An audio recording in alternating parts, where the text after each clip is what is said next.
All right, again, so putting a bit of pen to paper, it's the timeline. And this is like one of my favorite ones, Matt, to do, because often you see like an athlete's eyes like get wider and wider as they see how little time 20 weeks looks when you start to put it on calendar and you start to incorporate everything they have on between now and the event. Yeah, 20 weeks goes by pretty fast. And you're like, oh, okay, I guess we better get cracking. Yeah, and so what I've done here is this is actually mine, and this is last year, and I've incorporated the stuff we talked about on module 5 with like a base training and marathon specific. So this is like a marathon build, and you can see I had a couple weddings, I had a race there, I had my wife's birthday, I was planning on a 3 on 1 off style, and I've got my speed weeks in there, and as you start to circle things, and the pink there is like public holidays,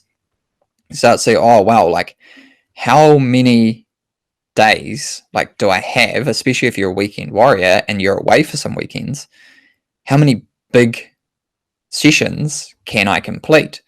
Because you see there, like I'm away for 2 weddings in the blue.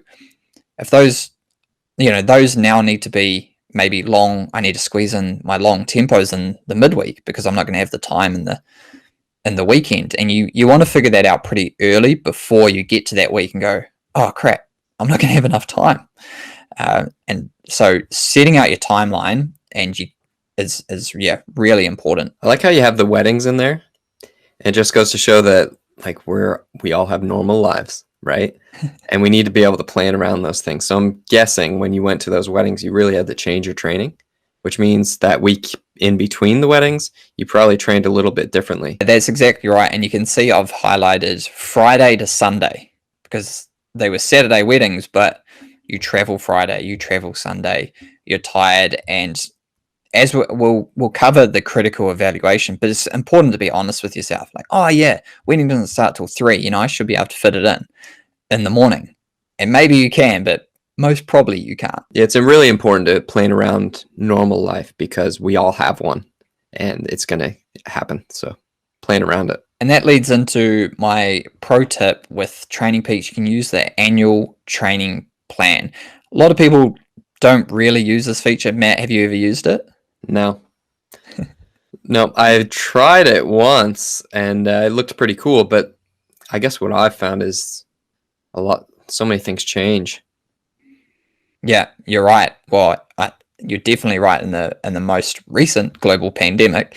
But what I find like really cool about this annual training plan is how easy it is just to put races in.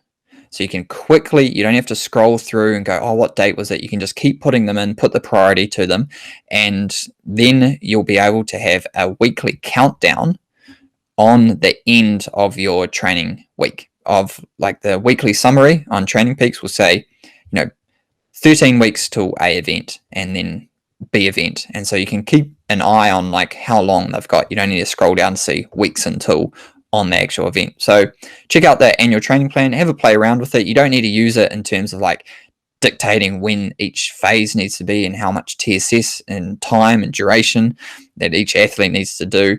You can do that, but just being able to put in everything, even just like these weddings and stuff, can speed up the process. That's my pro tip. Dr. Matt and I started the Performance Advantage podcast to help runners, riders, and outdoor competitors integrate sports science more effectively into their training and racing. So over the last few years, Dr. Will and I have covered topics like the lactate threshold, training zones, power meters, and fatigue. Now we're condensing these popular and misunderstood topics into practical courses. Our courses take our same podcasting style approach to learning and education, and we break it down into bite-sized chunks that you can digest either all at once or as practical little resources to use as and when you need them. So the biggest difference between our course and any other course you might have taken is that we don't lecture you.